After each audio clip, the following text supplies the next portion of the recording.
नमस्कार छात्रों, मैं डॉक्टर हनुमंत पवार, शहीद भगत सिंह महाविद्यालय किल्लारी, BA द्वितीय वर्ष तृतीय सत्र प्रश्न पत्र क्रमांक 6 निबंध तथा कथ्योत्तर गद्य हम देख रहे हैं। इसमें तीसरा हमें निबंध देखना है। व्यापारे वसती लक्ष्मी, बाबू गुलाब राय। हिंदी साहित्य के अंतर्गत एक सिद्ध समीक्षक, निबंधकार, संपादक तथा लोकप्रिय लेखक के रूप में बाबू गुलाब राय पहचाने जाते थे, जिनका जन्म 18 जनवरी 1888 इटावा उत्तर प्रदेश में हुआ। पिता का नाम भवानी प्रसाद तथा माता का नाम गोमती देवी था। माता पिता की धार्मिक प्रवृत्ति का प्रभाव बाबूजी पर रहा। दर्शन शास्त्र में MA करने के बाद कानून की डिग्री भी उन्होंने प्राप्त कर दी। साहित्य और दर्शन में इन्हें समान रुचि थी। हिंदी, संस्कृत, उर्दू, फारसी भाषा पर इनका समान अधिकार था। पढ़ाई के पश्चात बाबूजी छतरपुर रियासत में महाराज विश्वनाथ सिंह जूदेव के निजी सचिव, दीवान तथा मुख्य न्यायाधीश भी रहे। एक काव्य शास्त्रकार, व्यावहारिक आलोचक, ललित और गंभीर निबंधकार, आधुनिक हिंदी गद्य के उन्नायक, एक संपादक के रूप में वे लोकप्रिय रहे। आपका देहावसान सन 1963 में आगरा में हुआ। आपके निबंधों की विशेषताएं इस प्रकार है। मनोविश्लेषण शास्त्र को वैयक्तिकता का पूट देते हुए रोमांच ढंग से विषय प्रतिपादन आपने किए। संस्मरणात्मक तथा आत्मपरक निबंधों का लेखन आपने किया। इनके निबंधों की भाषा अत्यंत सरल, सहज, व्यंग्यपूर्ण, भावानुकूल तथा प्रवाहपूर्ण रही। अर्थात हिंदी साहित्य के अंतर्गत एक प्रमुख रचनाकार के रूप में बाबू गुलाब राय पहचाने जाते हैं।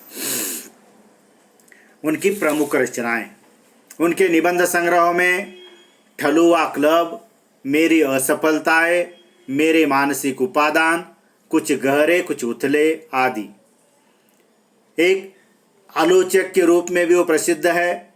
उनके आलोचनात्मक साहित्य में नवरस, सिद्धांत और अध्ययन, काव्य के रूप, हिंदी साहित्य का सुबोध इतिहास, हिंदी नाट्य विमर्श आलोचना आदि प्रमुख है। बाल साहित्य भी उन्होंने लिखा। विज्ञान वार्ता और बाल प्रबोध ये उनकी बाल रचनाएं हैं। कुल मिलाकर हिंदी साहित्य के अंतर्गत एक प्रमुख निबंधकार के रूप में वे पहचाने जाते हैं। जहाँ तक हमारे पाठ्यक्रम का प्रश्न है, उनका व्यापारे वसती लक्ष्मी एक व्यापार विषयक साहित्यिक निबंध हमें पाठ्यक्रम में रखा गया है। मानव सभ्यता के विकास में व्यापार के योगदान को सूक्ष्म दृष्टि से वह यहाँ बाबूजी ने स्पष्ट किया है। व्यापार तथा उससे आने वाली संपन्नता के बारे में दूसरे राष्ट्रों से निर्माण होने वाले सामाजिक, अंतर्राष्ट्रीय संबंध तथा कुशल व्यापारी के गुणों का विविध उदाहरणों द्वारा स्पष्टीकरण इस निबंध के माध्यम से लेखक करा देते हैं। प्रस्तुत निबंध में लेखक ने निम्न रूप से अपने विचार स्पष्ट किए हैं। इस निबंध को हम 3 भागों में विभाजित कर सकते हैं। पहले भाग में प्रास्ताविक रूप में कुछ 7 मुद्दे उन्होंने बतलाए हैं। उसके बाद उन्होंने अगले भाग में जो व्यापारी के, कुशल व्यापारी के गुण अंकित किए हैं और अंतिम भाग में उन्होंने ग्राहक पटाने की कला वह अंकित की है। पहला भाग जिसमें जो व्यापार से संबंधित सारी वह जानकारी इस भाग में लेखक देते हैं। पहला मुद्दा है व्यापार देश की सभ्यता का मानदंड तथा जीवन रस है। लेखक हमें समझाते हैं लक्ष्मी का निवास स्थान व्यापार है। जैसे लक्ष्मी व्यक्ति और देश की समृद्धि की अधिष्ठात्री देवी है, उसी प्रकार व्यापार देश की सभ्यता तथा मानदंड का जीवन रस है। व्यापार शब्द व्यापक रूप में प्रयुक्त है, किंतु आज संकुचित अर्थ में अंग्रेजी बिजनेस शब्द का पर्याय बन गया है, जिसका उद्देश्य अधिकतर आर्थिक लाभ उठाना है। उद्योग धंधे व्यापार का प्रमुख अंग है, जिसके बिना व्यापार पंगु है। लक्ष्मी जी व्यापारी वर्ग की उपादान देवी है। देश के सारे कार्य लक्ष्मी के अधिष्ठान व्यापार में आश्रित है। जीवन के आर्थिक मूल्य यद्यपि अंतिम मूल्य नहीं है, तथापि सभ्यता के विकास में आध्यात्मिक शक्तियों के साथ साथ आर्थिक शक्तियों की प्रेरणा भी रही है। हम भौतिक और आध्यात्मिक दोनों में से किसी की उपेक्षा नहीं कर सकते। हमें लक्ष्मी और सरस्वती दोनों की पूजा करनी है, परंतु लेखक हमें यह समझा देते हैं कि हमें वह व्यापार करते समय सभ्यता का मानदंड वह ध्यान में रखना है, अपने आप को सभ्य बनाए रखना है। लेखक दूसरा मुद्दा स्पष्ट करते हैं आरंभिक अवस्था के उद्योग धंधों के बारे में। लेखक इसमें कहते हैं समाज व्यक्ति का बृहद संस्करण है, यानी अनेक व्यक्तियों को मिलाकर ही समाज बनता है। और जैसे जैसे समाज का विकास होता गया, वैसे वैसे उद्योग धंधों का भी विशेषीकरण होता गया। प्रारंभिक अवस्था में प्रत्येक मनुष्य अपनी आवश्यकताओं की पूर्ति करता था, और सबसे महत्वपूर्ण उनकी आवश्यकता भी कम थी, इसीलिए उसकी पूर्ति भी संभव हो जाती थी। सभ्यता के विकास के साथ साथ मनुष्य की आवश्यकता भी बढ़ी, और वस्तुओं का वैविध्य और उसके निर्माण में कौशल और सफाई की मांग होने लगी, और विशिष्ट रूप से उत्पादित वस्तुओं के लिए वस्तु विनय की आवश्यकता महसूस होने लगी। परंतु वस्तु विनय में अनेक कठिनाई आने लगी। हर मनुष्य को हर वस्तु की आवश्यकता पड़ेगी ऐसा नहीं रहा। जैसे घड़े वालों को कपड़े की आवश्यकता है, किंतु कपड़े वालों को पड़ेगी ऐसा नहीं रहा। ऐसी कठिनाइयों को दूर करने के लिए, विनिमय कराने के लिए, देव घेव कराने के लिए, लेन देन कराने के लिए पहली बार व्यापार में अन्न का प्रयोग हुआ, और अन्न धान्य के माध्यम से वह लोग अब लेन देन करने लगे, क्योंकि अन्न धान्य मनुष्य के उदर पूर्ति की प्रारंभिक अवस्था है। और थोड़ी बहुत मात्रा में आज भी गांव में यह प्रथा शुरू है। पहले जैसी तो नहीं रही, परंतु थोड़े बहुत मात्रा में आज भी वह प्रथा जीवित है। अर्थात आरंभिक अवस्था क्या उद्योग धंधे और जैसे आवश्यकता भी कम थी और उसकी पूर्ति भी संभव थी, परंतु और परिणामतः अन्न धान्य के लेन देन से व्यापार होता था। आगे चलकर तीसरा मुद्दा लेखक स्पष्ट करते हैं, धातु मुद्राओं का आविर्भाव हुआ और व्यापार की गति बढ़ी। जैसे पहले मुद्दे में लेखक ने इसके पहले मुद्दे में बतलाया कि लोग व्यापार के लेन देन के लिए अब अन्न धान्य का वह लेन देन करने लगे। तब आगे चलकर उसमें भी दिक्कतें आने लगी। अन्न को प्रत्येक जगह पर लाद कर ले जाना आसान नहीं रहा, इसीलिए आगे चलकर धातु मुद्राओं का आगमन हुआ और परिणामतः व्यापार की गति बढ़ी। अब व्यापार गांव तक सीमित नहीं रहा, वह देश की सीमाओं को पार कर विदेशों में पहुंच गया। देश विदेशों से संपर्क बढ़ने के कारण सभ्यता के विकास को एक नई प्रेरणा मिली। व्यापार से ही पारस्परिक निर्माण की भावना बढ़ी, किंतु मनुष्य और राष्ट्र के संकुचित विचारों के कारण व्यापार व्यापार न रहकर आक्रमणों का कारण बन गया। यह तो व्यापार का दुरुपयोग शुरू हो गया। जैसा हम सभी जानते हैं कि अंग्रेज व्यापार के नाम पर भारत में आ गए और आगे चलकर उन्होंने भारत पर कब्जा कर लिया, अर्थात ये व्यापार का दुरुपयोग हो गया। व्यापार के सदुपयोग में पारस्परिक सहयोग की भावना होनी आवश्यक है। हिंदुस्तान और पाकिस्तान में कितना भी मतभेद और वैमनस्य होते हुए भी जो पारस्परिक सहयोग चल रहा है उसका मूल कारण वह व्यापार है। अर्थात धातु मुद्राओं ने व्यापार को गति तो मिल गई, परंतु एक ओर व्यापार बढ़ तो गया, परंतु वही दूसरी ओर वह आक्रमणों के नाम पर व्यापार का दुरुपयोग भी शुरू हो गया। लेखक आगे कहते हैं, व्यापार से ही जो यातायात के साधन सुलभ हो गए। जैसा हम सभी जानते हैं, जब व्यापार गांव तक सीमित नहीं रहा, वह देश विदेशों में फैल गया, तो ऐसी अवस्था में व्यापार के कारण ही वह यातायात के साधन सुलभ बन गए या यातायात के साधनों की निर्मित हो गई। वैसे तो युद्धों के कारण यातायात के साधनों की उन्नति हुई, किंतु युद्ध स्थायी संस्था नहीं है। युद्ध हर दिन लड़ा जाता नहीं है।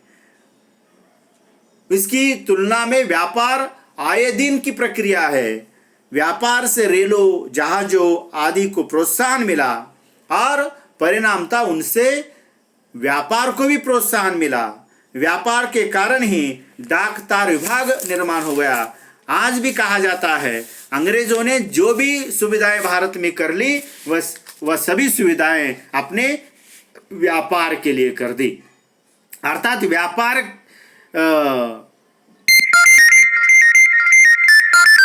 व्यापार के कारण एक प्रकार से उत्पादन की वृद्धि बढ़ गई और वह व्यापार एक प्रकार से जो आयात निर्यात दोनों शुरू हो गया और दूसरे देशों से हमारे आवश्यकता की पूर्ति अब होने लगी। अर्थात व्यापार का एक प्रकार से विस्तार इस यातायात के साधनों ने करा दिया। लेखक आगे कहते हैं कि अपना उत्पादन बढ़ाकर आत्मनिर्भर बनना आवश्यक है। सही है, क्योंकि व्यापार ने ही हमारे सुख साधनों को बढ़ाकर हमारे जीवन का स्तर ऊंचा किया है, किंतु व्यापार में दूसरे देशों पर हमारी निर्भरता बढ़ी है। जब तक ये निर्भरता रहेगी तब तक हम सच्चे अर्थों में स्वतंत्र नहीं हैं। विलास की वस्तुओं के लिए धन बाहर भेजना एक प्रकार से हमारी लक्ष्मी का अपमान है। हम सभ्य तभी कहे जा सकते हैं जब हम अपनी सभ्यता के प्रसाधनों के लिए दूसरे देशों पर निर्भर न रहे। अर्थात अपना उत्पादन बढ़ाकर आत्मनिर्भर बनना प्रत्येक देश के लिए अत्यावश्यक है और उस देश के विकास में वह महत्वपूर्ण है। इस प्रकार की एक महत्वपूर्ण बात लेखक यहाँ कह देते हैं। साथ ही वे आगे कहते हैं, स्वदेशी व्यापार की संपन्नता के लिए जो उत्पादक और उपभोक्ता का सहयोग आवश्यक है। निश्चित तौर पर स्वदेशी भाषा यहां विदेशी हो चुका है पॉइंट में, लेकिन स्वदेशी व्यापार की संपन्नता के लिए उत्पादक और उपभोक्ता का जो सहयोग आवश्यक है। स्वदेशी व्यापार हमारे राष्ट्र की संपन्नता बढ़ा देता है। स्वदेशी व्यापार की संपन्नता के लिए उपभोक्ता और उत्पादक दोनों की परस्पर सहयोग की आवश्यकता है। उत्पादक और व्यापारी उपभोक्ता की प्रवंचना न करे। उपभोक्ता देश की निर्मित वस्तुओं का आदर करे, उनको गर्व के साथ देखे। उत्पादक उनको गर्व करने की योग्य बनाए, तभी हमारा व्यापार भी समृद्ध होगा और हमारे देश की शोभा भी बढ़ेगी। और लेखक ने इस प्रास्ताविक के अंतिम मुद्दे में एक सबसे महत्वपूर्ण बात कही है, लक्ष्मी जी की प्राप्ति समुद्र मंथन से ही। जैसा हम सभी जानते हैं, हमारे पुराणों में समुद्र मंथन करना पाप माना जाता था, परंतु लेखक ने हमें यह समझाने का प्रयास किया है कि हम अपने व्यापार को अपने ही देश में सीमित न रखें, बल्कि अपने माल की श्रेष्ठता से दूसरे देशों में भी व्यापार बढ़ावे। और इसीलिए वे कहते हैं कि लक्ष्मी की प्राप्ति समुद्र मंथन से ही होती है, और हमारे व्यापारी अपनी ईमानदारी स्तर ऊंचा करके वह अपने देश को समृद्ध कराएंगे और विदेशों में भी सफलता प्राप्त करेंगे। हमारा व्यापार हमारी ईमानदारी की कसौटी बने, इसी दिशा में हमारा व्यापार भौतिक और आध्यात्मिक दोनों प्रकार के सभ्यताओं का उन्नायक होगा। इसीलिए लक्ष्मी की प्राप्ति अगर करनी है तो हम कूपमंडूक प्रवृत्ति से नहीं जीना है, बल्कि देश विदेश में हमारी व्यापार को बढ़ाना है, और तभी लक्ष्मी अधिक मात्रा में हमें प्राप्त होती है। ये एक महत्वपूर्ण बात लेखक ने कही है जो आज के लिए तो अत्यंत प्रासंगिक है। लेखक दूसरे भाग में कुशल व्यापारी के गुण बतला देते हैं। आज भी हमारे यहाँ कोई व्यापार करना है तो विशिष्ट समाज या विशिष्ट जाति के लोगों के ओर ही देखा जाता है, कि कहा जाता है कि हाँ नहीं, व्यापार हमारे बस की बात नहीं, व्यापार उन लोगों ने ही करना चाहिए, व्यापार अमुक जाति के लोगों ने करना चाहिए। इस प्रकार की आज भी विचारधारा है, परंतु लेखक का मानना है कि कुशल व्यापार के लिए उस व्यापारी के पास कुछ कुशल गुण भी होने आवश्यक है। पहला गुण वो बतला देते हैं कि अच्छा आचरण। लेखक व्यापारी का सबसे महत्वपूर्ण गुण मानते हैं उसका आचरण अच्छा होना चाहिए, उसे सत्य के मार्ग पर चलना चाहिए, और यह एक ही गुण सत्य मार्ग और उसका अच्छा आचरण ही उसे यशो शिखर पर ले जा सकता है। और जो लोग सत्य के मार्ग पर चलते हैं वह एक प्रकार से निश्चित ही वह उसके व्यापार में वृद्धि होती है। आचरण उसका एक प्रकार से ठीक होना चाहिए। आचरण मनुष्य को दिया हुआ प्रकृति का एक वरदान है, जिसे अधिकतर नमक मिर्च लगाकर या मिलाकर बढ़ा नहीं जा सकता, किंतु व्यावहारिक ज्ञान को वह परिश्रम करके बढ़ा सकता है। अर्थात आचरण व्यापारी को समृद्धि की ऊंचाई पर ले जाता है। यह एक महत्वपूर्ण बात लेखक ने कही है। दूसरा मुद्दा लेखक बतला देते हैं कि उदार और नम्र। कुशल व्यापारी के लिए उसका उदार और नम्र होना आवश्यक है, उससे उसका मन पवित्र रहता है और समझ बढ़ती है। जैसे ज्ञान से शक्ति बढ़ती है, वैसे ही उदारता से ज्ञान बढ़ता है। जिनका हृदय उदार नहीं है, जो नम्र नहीं है, उनका ज्ञान एक तरफा और अधूरा होता है। और सबसे महत्वपूर्ण, मनुष्य की उदारता उसकी सेवा भाव बढ़ाती है। परिणामतः जो भी होगा वह करेगा, वह सेवा भाव से करेगा, मात्र मुनाफे के विचार से नहीं, क्योंकि वह समाज की सेवा करने के विचार से अगर बिक्री कर रहा है तो उसके लिए बहुत दिनों तक वह एक प्रकार से उसके व्यापार के लिए वह लाभदायी और टिकाऊ हो सकता है। उसकी मांग बढ़ती है, उसका नाम हो सकता है और मुनाफा भी हो सकता है। उसमें सेवा भाव नहीं है, वह उदारता नहीं है, तो वह उसका व्यापार सिर्फ मुनाफे कमाने की अगर उसमें लालसा है तो उसका व्यापार थोड़े ही दिनों में बंद पड़ जाएगा। उसी तरह नम्रता तो वह प्रत्येक व्यापारी के लिए क्यों, प्रत्येक मनुष्य के लिए एक प्रकार से एक महत्वपूर्ण गुण है। किसी दुकान में हम चले गए और अत्यंत नम्रता के साथ अगर वो दुकानदार हमसे बातें कर लेता है तो हमारा हृदय वो जीत लेता है। वैसे तो मीठा बोलने में हमारा कुछ खर्च नहीं होता, किंतु उसके द्वारा हम सब कुछ पा लेते हैं और उससे लाभ भी हो जाता है। मीठा बोलने से कोई अधिक हानि नहीं होती। कुल मिलाकर व्यापारी के लिए उसका उदार और नम्र होना अत्यंत आवश्यक है। तीसरा और एक महत्वपूर्ण मुद्दा लेखक बतला देते हैं कि अपने बनाए सिद्धांतों पर सदैव चलना चाहिए। व्यापारी ने अपने कुछ सिद्धांत बनाने चाहिए, अपने कुछ नियम बनाने चाहिए और उस नियमों पर सिद्धांतों पर सदैव चलना चाहिए। उन्होंने कुछ सिद्धांत बनाए, समझो किसी को उधार नहीं देना है, सिद्धांत बनाया, नियम बनाया। आरंभ में उसे अपने सिद्धांतों के कारण कठिनाइयों का सामना करना पड़ेगा, किंतु उसे डरना नहीं है। बिना विचलित हुए अपने सिद्धांतों के मार्ग पर वह चलता रहा, सत्य की रट लगाए रहता रहा, तो वह सफलता उसके पांवों तले आ जाएगी।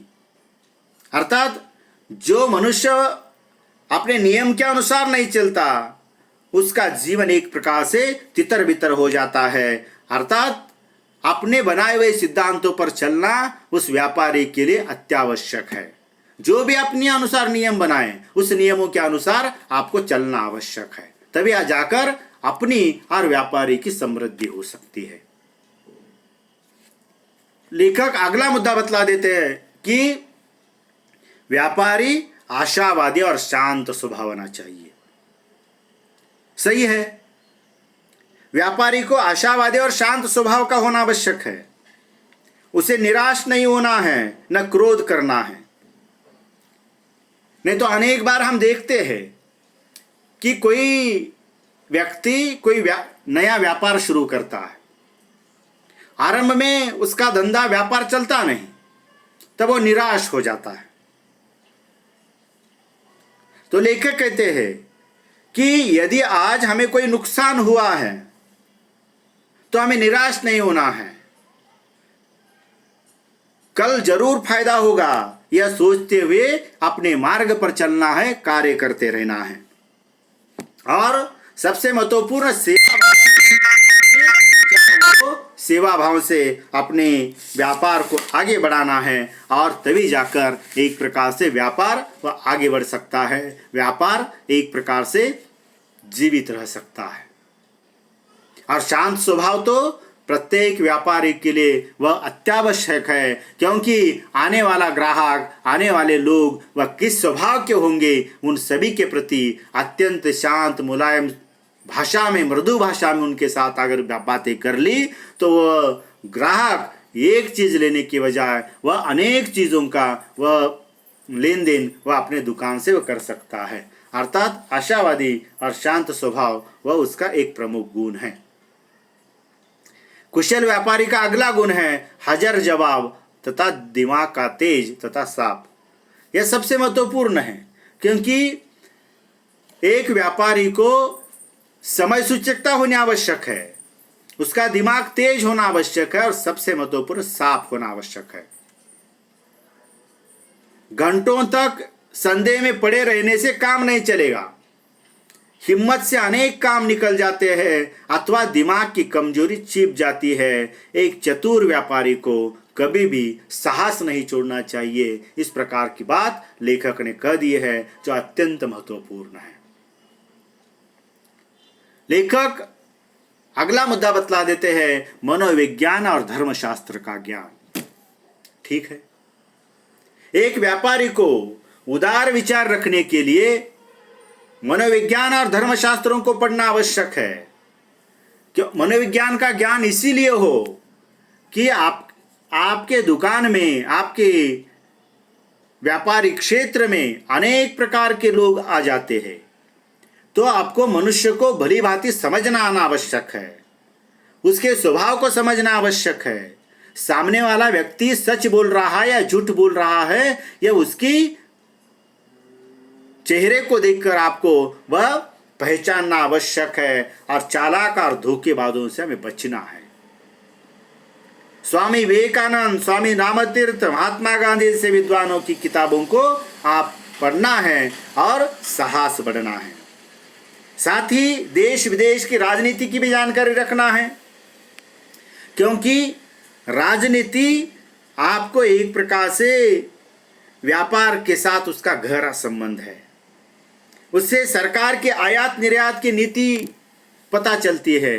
अर्थात मनोविज्ञान और धर्मशास्त्र का ज्ञान व्यापारी को और अधिक तरोताजा करता है, उसके व्यापार में वृद्धि करा देता है। ये एक महत्वपूर्ण बात लेखक ने की है। और अंत में कुशल व्यापारी के गुणों को बतलाते हुए लेखक कहते हैं कि कुछ पढ़ना लिखना भी उस व्यापारी ने आवश्यक है। वैसे तो व्यापारी को पढ़ लिख कर कोई विद्वान बनना नहीं है, उसे अपने काम में चतुर होना है। उसे उदार शिक्षा का लाभ मिल सके तो सोने पे सुहागा। अर्थात व्यापारी को एक प्रकार से वह कुछ अधिक पढ़ लिख कर कोई विद्वान बनना नहीं है, कोई ज्ञानी पंडित बनना नहीं है, परंतु अपने धंधे के अनुसार उसे कुछ बोलना आना आवश्यक है। क्योंकि जो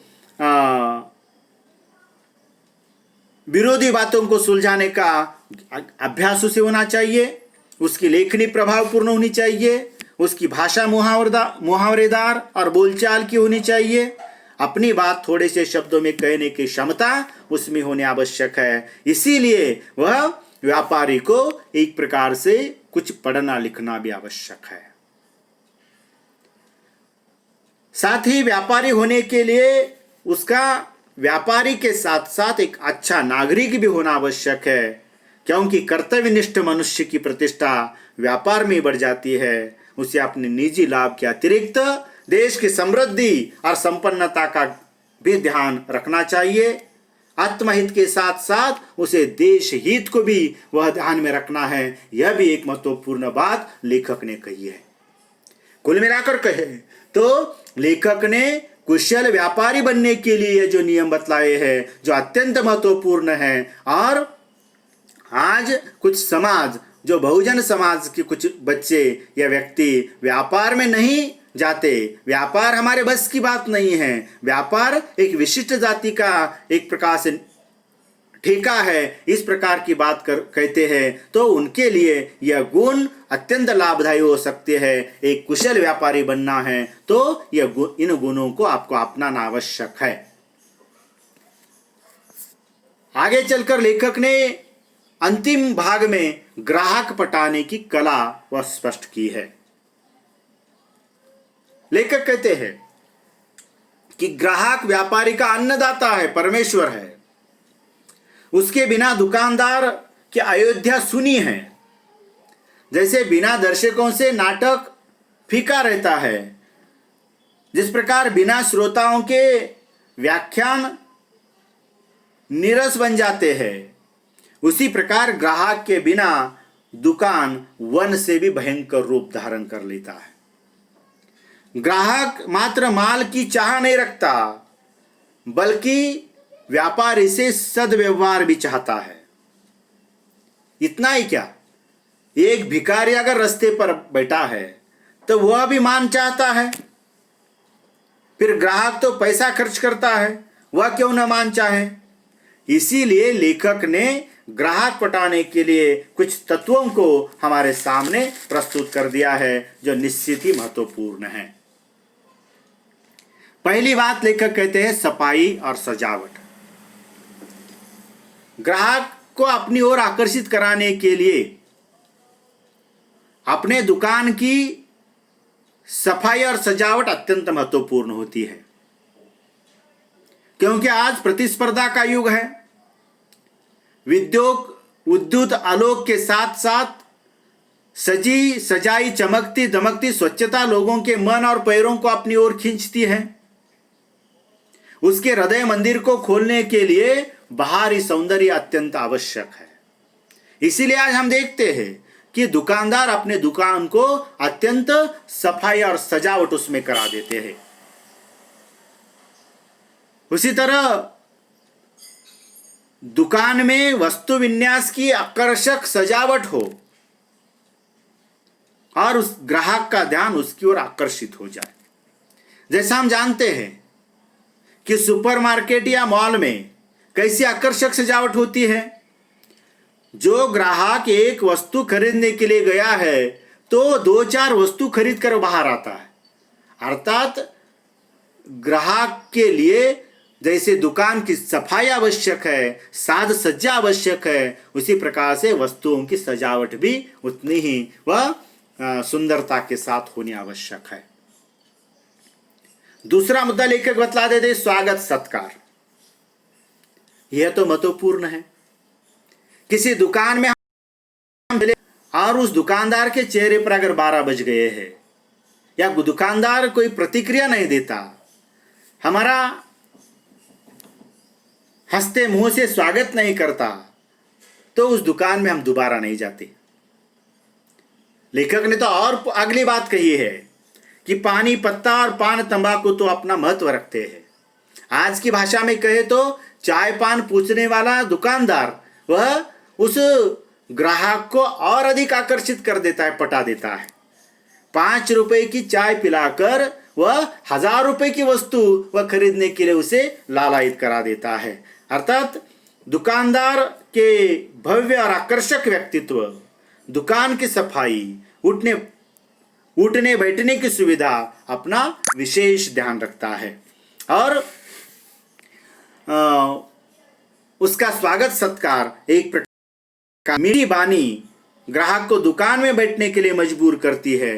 और जैसे मैंने कहा कि आजकल तो चाय पान के स्वागत ने व्यापार को और व्यापारी को सफल बनाया है।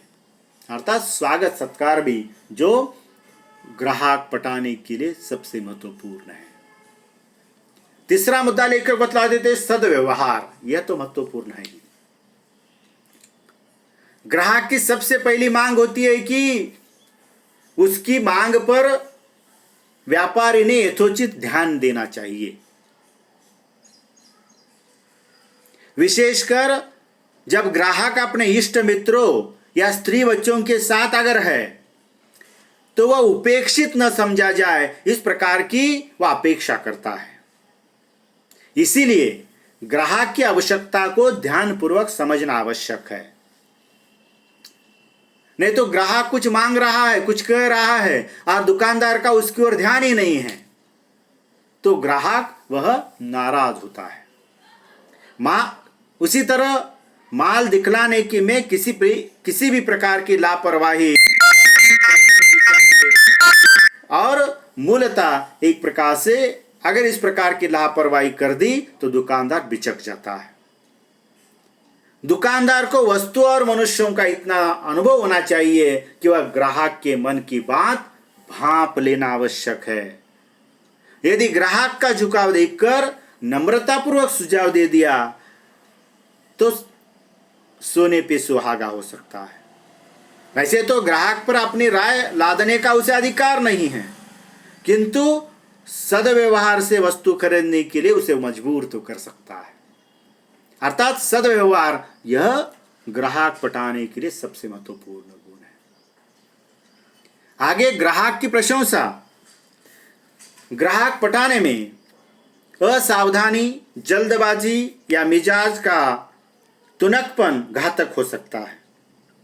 कभी कभी यह आवश्यक हो जाता है कि दुकानदार ऐसा दिखावे कि ग्राहक से अपने विषय की जानकारी प्राप्त कर रहा है। फिर ग्राहक खुलने लगता है। अगर उसकी पसंद और निगाह अर्थात माल की पहचान की थोड़ी बहुत तारीफ कर दिया जाए तो ग्राहक मुख से वाचाल हो जाता है, कंजूस से शाह खर्च बन जाता है और थोड़ी सी प्रशंसा एक प्रकार से ठंडी आग वज्र को भी पिघला देती है। और प्रशंसा तो प्रत्येक मनुष्य की एक लालसा होती है। तब दुकानदार ने उस ग्राहक के पसंद की प्रशंसा, उसकी इधर उधर के हालचाल अगर पूछ ली तो निश्चित ही एक प्रकार से दुकानदार के लिए वह फायदेमंद हो सकता है। आगे वस्तु प्रदर्शन कौशल्य। अनेक बार हम देखते हैं किसी दुकान में हम चले गए वस्तु तो ढेर सारी है, परंतु वस्तु मिलती ही नहीं है। ग्राहक रुका रहता है, परंतु दुकान की वस्तु ने उस व्यापारी को या उसमें काम करने वाले उस नौकर को मिलती नहीं है। तो लेखक कहते हैं कि दुकानदार को अपनी दुकान के सामान का पूरा पूरा ज्ञान होना आवश्यक है। कौन सी वस्तु किस अलमारी में, किस कोने में, कौन से रंग के बेटन में बंधी हुई है, इसका ज्ञान आपको होना आवश्यक है। दुकानदार को अपनी वस्तु दिखाने के लिए उतनी ही प्रसन्नता और गर्व की भावना होनी चाहिए जितनी कि पिता को अपनी सुयोग संतान के परिचय कराने की हमें होती है। कुशल दुकानदार अपने ग्राहक पर यह प्रभाव नहीं पड़ने देता कि उसकी दुकान में किसी चीज की कमी नहीं है। इसके विपरीत वह ग्राहक पर ऐसा प्रभाव डालता है कि उसके यहाँ एक से एक बढ़िया रत्न है, सिर्फ पैसा चाहिए। अर्थात वस्तु प्रदर्शन कौशल्य, ठीक ठाक सारी वस्तुएं जगह पर रखना, या उस ग्राहक को आकर्षित करने का एक महत्वपूर्ण कौशल्य है, अंग है। अगला गुण है वार्तालाप। दुकानदार का कौशल्य उसके वार्तालाप पर प्रमाणित होता है, किंतु वह बातें इतनी चिकनी चुपड़ी भी न करे कि वह मीठा ठग लग जाए। यानी मीठी मीठी बातें करते हुए हमें ठग रहा है, हमें लूट रहा है, ऐसा भी नहीं लगना चाहिए। अर्थात न इतनी लापरवाही से बात करनी चाहिए कि ग्राहक के मन की उद्दत, अशिष्ट और वह मूर्ख होने पर छाप डाल सके। वार्तालाप में निजीपन का भाव हो। परिचित कोई ग्राहक, परिचित, हाँ, नहीं तो बिना परिचित से आकर अगर पूछेंगे तो वो अलग सा लगेगा। परिचित अगर कोई ग्राहक अगर हमारी दुकान में आया है तो उसके बाल बच्चों की कुशल से पूछना आवश्यक है। उसने उनके पढ़ने लिखने का हाल जानना आवश्यक है। वह गर्मियों में कौन से पहाड़ पर जाएगा, ऐसी छोटी छोटी बातों के माध्यम से उसके साथ हम आत्मभाव बढ़ा सकते हैं और उसके हृदय में हम घर कर सकते हैं। अर्थात दुकानदार के साथ वार्तालाप करते समय हमें सतर्क रहना है, नहीं तो ग्राहक हमें यह न समझे कि ग्राहक मीठी मीठी बातें करते हुए हमारे साथ बेईमानी कर रहा है।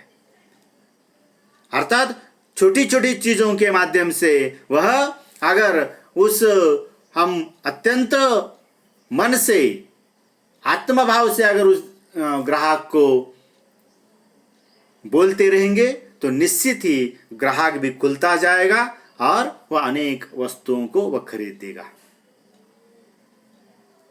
लेखक ग्राहक पटाने की कला में अगला मुद्दा स्पष्ट करा देते हैं। उस दुकानदार के पास क्या हो? ईमानदारी हो। यह सबसे महत्वपूर्ण है। दुकानदारी का ग्राहक पर अच्छा असर पड़ता है। कम से कम जान पहचान के ग्राहकों के लिए अपनी वस्तु का दोष भी स्पष्ट रूप से बता देना उसका उत्तरदायित्व है। यह वस्तु ऐसी है, खराब है, अच्छी है, यह आपको बतलाना आवश्यक है। यद्यपि बाजार में आंखें खोलकर आओ का सिद्धांत बहुत से स्थानों में मान्य होता है, तथापि प्रतिष्ठित दुकानदारों के लिए, विशेषकर परिचित ग्राहकों के साथ यह निजी उत्तरदायित्व हो जाता है कि वह ग्राहक को भेदक दृष्टि में न आने वाले दोषों को बतलाए।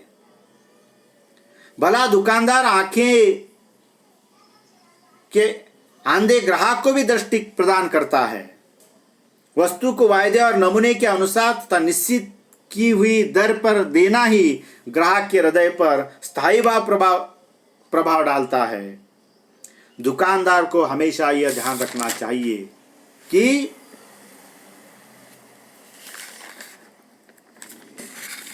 बेईमानी से एकाध वस्तु बेच सकते हैं, परंतु बार बार बेईमानी नहीं चलती।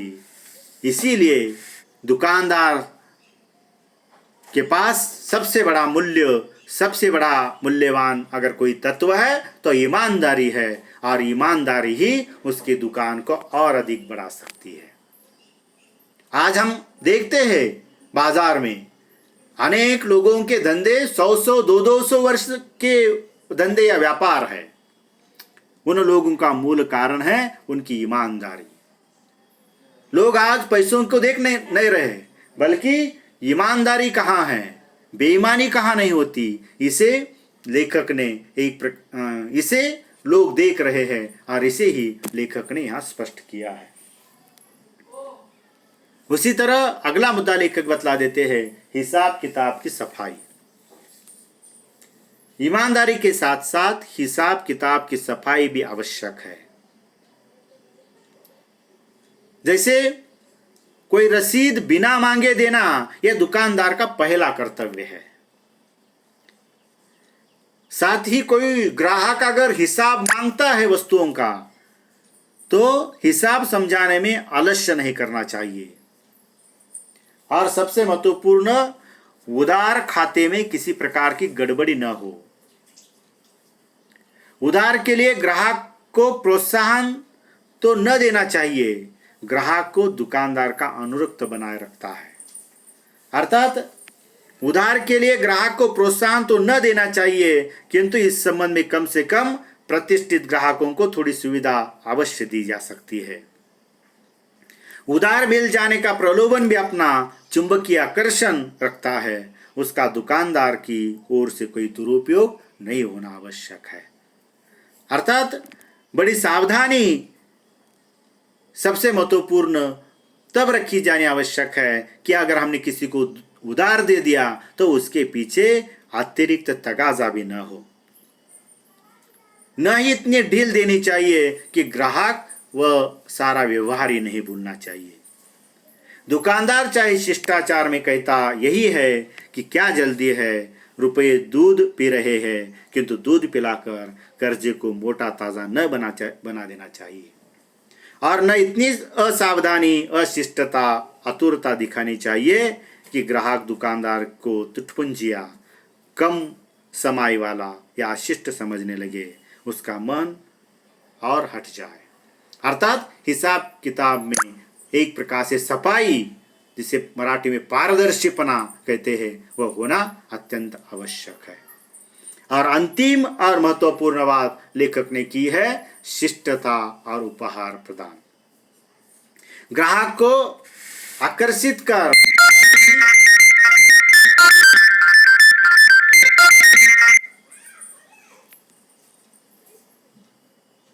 ग्राहक को आकर्षित कराने के लिए एक प्रकार से शिष्टता और उपहार प्रदानता होनी आवश्यक है। ग्राहक को आकर्षित कर उसकी गांठ से रुपए निकाल लेने में विक्रेता के कर्तव्य की तीसरी नहीं है, वरना दुकानदार का यह प्रयत्न होना चाहिए ग्राहक के मन पर उसका सुप्रभात घर तक कर बना रहे, उसके बाल बच्चे भी प्रभावित हो जाए। दुकानदारी मात्र 1, 2, 4 दिनों का खेल नहीं है, बल्कि पीढ़ी दर पीढ़ी वह ग्राहक हमारे यहाँ आना आवश्यक है। और इसीलिए सबसे महत्वपूर्ण है कि शिष्टता और दुकानदार अपने ग्राहक के घर भी उसको नयन पथगामी बनाए रखना आवश्यक है। इसलिए प्रायः विदा होते समय छोटी छोटी उपयोग की वस्तुएं जैसे calendar, diary, blotting paper, ashtray, foot rule, shoe horn, coat pant टांगने की लकड़ी के हैंगर आदि वस्तुएं ग्राहक को प्रदान करना आवश्यक है। इससे एक प्रकार से ग्राहक आकर्षित हो जाता है। इतना ही नहीं, वह ग्राहक एक प्रकार से आपका जो कायम ग्राहक बन जाता है। इसीलिए ग्राहक व्यापारी के पास शिष्टता और उपहार होना आवश्यक है। निष्कर्षता, कुल मिलाकर हम कह सकते हैं कि प्रस्तुत निबंध में बाबू गुलाब राय जी ने मानव सभ्यता के विकास में व्यापार का कैसा महत्व है, इसे आरंभिक अवस्था से लेकर आज तक के व्यापार की गति का भी लेखा जोखा प्रस्तुत किया है। इसी तरह अपने उत्पादन बढ़ाकर स्वयं के साथ राष्ट्र का भी किस प्रकार से विकास कराना है, राष्ट्र को भी किस प्रकार से आत्मनिर्भर बनाना